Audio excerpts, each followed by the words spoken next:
Our business show, and I guess NVIDIA earnings just come out. Ace reporter Jerry Wilson will be here in a few minutes. She's digesting some of these numbers. Literally, the whole stock market is waiting. In the meanwhile, let's talk about the Eighth Amendment. And let's go to our great friend, Victor Davis Hanson, senior fellow at the Hoover Institution, author of The Dying Citizen, How Progressive Elites, Tribalism, and Globalization Are Destroying the Idea of America. Victor, wonderful to see you. Thank you for helping us.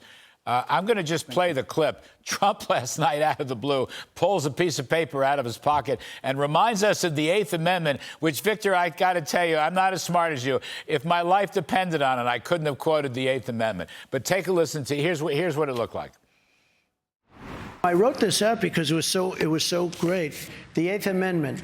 Excessive bail shall not be required, nor excessive fines imposed, nor cruel and unusual punishment inflicted. That's the Eighth Amendment. Excessive fines. I mean, you know what he did? I think he looked at my cash and he said, well, we'll take all of his cash. So, Victor, yes, excessive everything, weaponization, fines, you name it. Would this, I mean, I'm going to ask you, speculate, you're a constitutional history guy. So would this make a state case or a local case a federal case because the Eighth Amendment's been violated and the Supreme Court should hear an appeal? Does that make any sense, Victor Davis Hanson?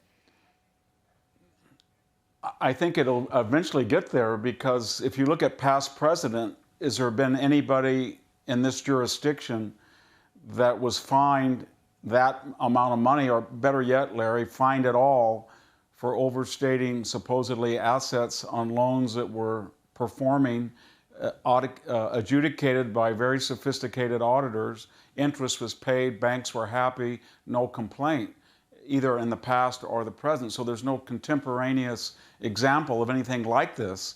And then when you look at excessive fines and punishment, it's not just the fine, it's the deadline where he has to post the bond, and his children and he are not allowed to do business to use their usual levers of taking out loans, and then they have an ex-federal judge also adjudicating what they can do and what they can't, and the company itself has got restrictions on it, and then you've got the larger atmosphere that everybody knows that he might have to unload valuable assets in a short time period, therefore deliberately on the part of the judge and the prosecutor deflating the actual value of the assets. So it does seem to me it's not only excessive, it's unusual punishment. Were you surprised? And I think it'll be overturned, but all of these cases are...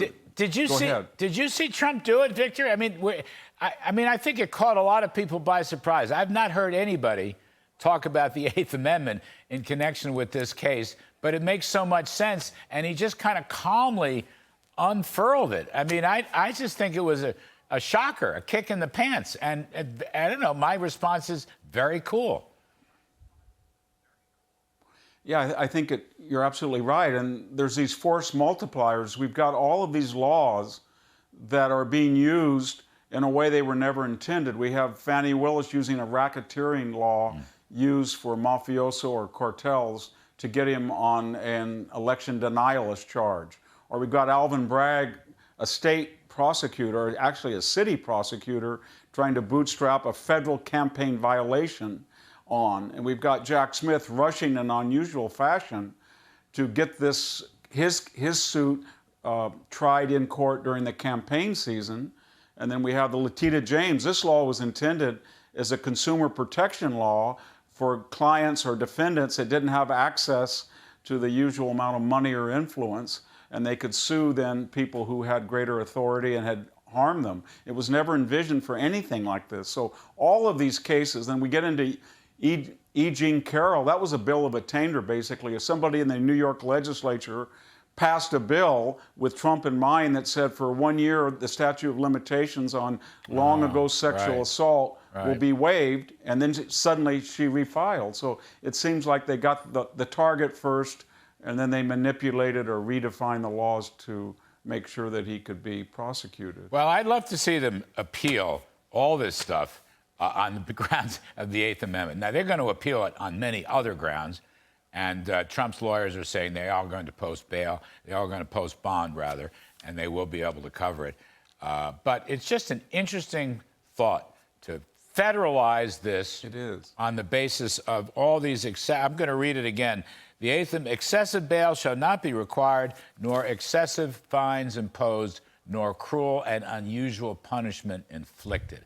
How about that? That's great stuff. Victor Davis Hanson, good to see you. Thanks for helping out. Yeah. Appreciate it very, very much. Thank you.